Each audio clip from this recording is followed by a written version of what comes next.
Halo semuanya, pada video kali ini kami akan membahas materi tentang logika dari mata kuliah Logika Matematika dan Himpunan dengan dosen pengampu Bapak Dr. Muhammad Ridwan Yudanegara MPD.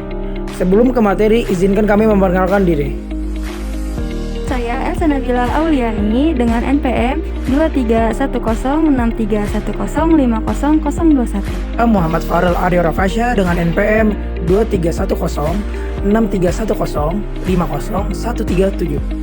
Dan saya Siti Nurmala dengan NPM 23106310500117. Pertama-tama kita akan membahas tentang proposisi. Apa sih proposisi itu? Jadi, proposisi adalah kalimat deklaratif yang bernilai benar atau salah, tetapi tidak dapat sekaligus keduanya. Kebenaran atau kesalahan dari sebuah kalimat disebut nilai kebenaran. Contoh, 3 adalah bilangan ganjil. Proposisi ini bernilai benar. Lalu ada lagi 10 kurang dari 5. Nah, proposisi ini bernilai salah karena seharusnya 10 lebih dari 5. Selanjutnya yaitu kita bahas tentang mengkombinasikan proposisi. Operator yang digunakan untuk mengkombinasikan proposisi disebut operator logika. Operator logika dasar yang digunakan adalah dan, atau, tidak. Dua operator pertama dinamakan operator biner, sedangkan operator ketiga dinamakan operator uner. Proposisi baru yang diperoleh dari pengkombinasian tersebut dinamakan proposisi majmuk. Nah, proposisi majmuk ini ada 3 macam, yaitu konjungsi, disjungsi, dan ingkaran.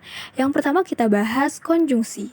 Konjungsi ini lambangnya seperti huruf V terbalik. Dalam kalimat dinyatakan dengan kata hubung seperti dan, tetapi, meskipun, walaupun. Misalkan ada contoh, proposisinya yaitu P, hari ini hujan, Q, murid-murid diliburkan dari sekolah. Maka, P konjungsi Q ini adalah hari ini hujan dan murid-murid diliburkan dari sekolah. Yang kedua yaitu disjungsi. Disjungsi ini lambangnya seperti huruf V. Dalam kalimat dinyatakan dengan atau. Misalkan ada contoh, hari ini hujan atau murid-murid diliburkan dari sekolah. Dan yang terakhir yaitu ingkaran. Ingkaran ini lambangnya seperti strip, tapi stripnya bergelombang. Jadi seperti garis yang bergelombang. Contoh, misalkan proposisi P, hari ini hujan. Berarti ingkaran P-nya yaitu tidak benar hari ini hujan. Selanjutnya kita membahas tentang tabel kebenaran. Nah, misalkan P dan Q adalah proposisi. Yang pertama yaitu P konjungsi Q, bernilai benar jika P dan Q keduanya benar, selain itu salah. Lalu yang kedua yaitu P disjungsi Q, bernilai salah jika P dan Q keduanya salah, selain itu benar. Dan yang terakhir yaitu ada negasi P, bernilai benar jika P salah, sebaliknya bernilai salah jika P benar. Untuk di tabel kebenaran ini kita bisa lihat huruf T dan F.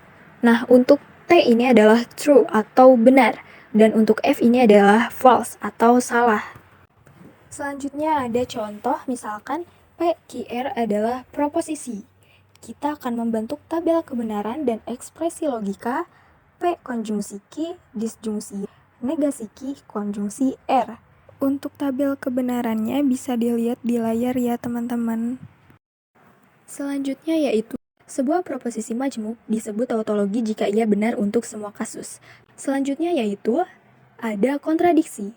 Disebut kontradiksi jika ia salah untuk semua kasus. Selanjutnya yaitu dua buah proposisi majmuk dikatakan ekivalen secara logika jika keduanya mempunyai tabel kebenaran yang identik. Disjungsi eksklusif. Selanjutnya ada disjungsi eksklusif. Kata atau dalam operasi logika digunakan dalam dua cara. Cara pertama, atau digunakan secara inklusif. Dan cara kedua, atau digunakan secara eksklusif. Yang akan kita bahas di sini adalah atau digunakan secara eksklusif atau bisa disebut exclusive or, yaitu dalam bentuk P atau Q tetapi bukan keduanya. Artinya, disjungsi P dengan Q bernilai benar hanya jika salah satu proposisi atomiknya benar. Khusus untuk disjungsi eksklusif, kita menggunakan operator logika XOR. Gunanya untuk membedakan dengan inclusive OR. yang definisinya adalah sebagai berikut. Misalkan P dan Q adalah proposisi eksklusif or P dan Q. Dinyatakan dengan notasi P XOR Q adalah proposisi yang bernilai benar bila hanya salah satu dari P dan Q bernilai benar. Selain itu, bernilai salah. Materi selanjutnya adalah hukum-hukum logika proposisi. Berikut adalah di antara macam-macam hukum logika proposisi. Hukum-hukum logika di atas bermanfaat untuk membuktikan keekivalenan dua buah proposisi. Selain menggunakan tabel kebenaran, keekivalenan juga dapat dibuktikan dengan hukum-hukum logika, khususnya pada proposisi majemuk yang mempunyai banyak proposisi atomik. Materi berikutnya adalah proposisi bersyarat atau implikasi. Selain dalam bentuk konjungsi, disjungsi, dan juga negasi, proposisi majemuk juga dapat muncul dalam bentuk jika P, maka Q. Proposisi bersyarat memiliki definisi sebagai berikut. Implikasi ini tidak hanya diekspresikan dalam pernyataan standar jika P maka Q, tapi juga dapat diekspresikan dalam berbagai cara. Di antaranya, jika P maka Q, jika P Q, P mengakibatkan Q, Q jika P, P hanya jika Q, P syarat cukup agar Q, Q syarat perlu bagi P, dan Q bila mana P. Selanjutnya ada varian proposisi bersyarat beserta contohnya. Terdapat bentuk implikasi lain yang berkaitan dengan P implikasi Q, yaitu proposisi sederhana yang merupakan varian dari implikasi. Ketiga varian proposisi bersyarat tersebut adalah converse, inverse, dan kontraposisi asal P implikasi Q. Yang pertama ada converse, Q implikasi P. Yang kedua ada inverse, legasi P implikasi legasi Q. Yang ketiga ada kontraposisi, legasi Q implikasi legasi P. Tabel di bawah memperlihatkan tabel kebenaran dari ketiga varian proposisi bersyarat. Dari tabel tersebut terlihat bahwa proposisi bersyarat P implikasi Q ekivalen secara logika dengan kontraposisinya legasi Q implikasi legasi P. Kemudian di sini ada contoh proposisi bersyarat. Tentukan converse, inverse, dan kontraposisi dari pernyataan berikut. Jika Amir mempunyai mobil, maka ia orang kaya.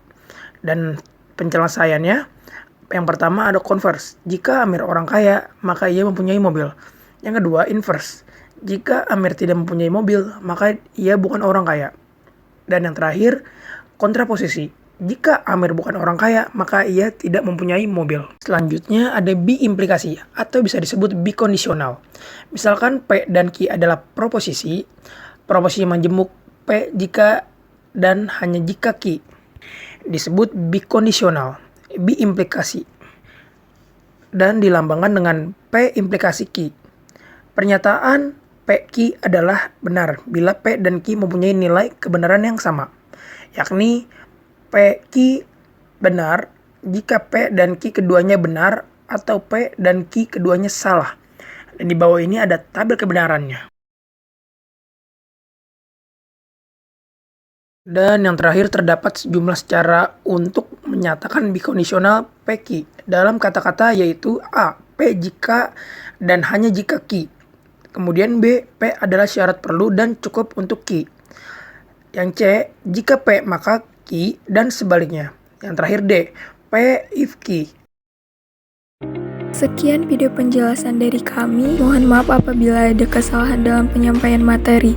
Terima kasih sudah menonton. Sampai jumpa teman-teman semua.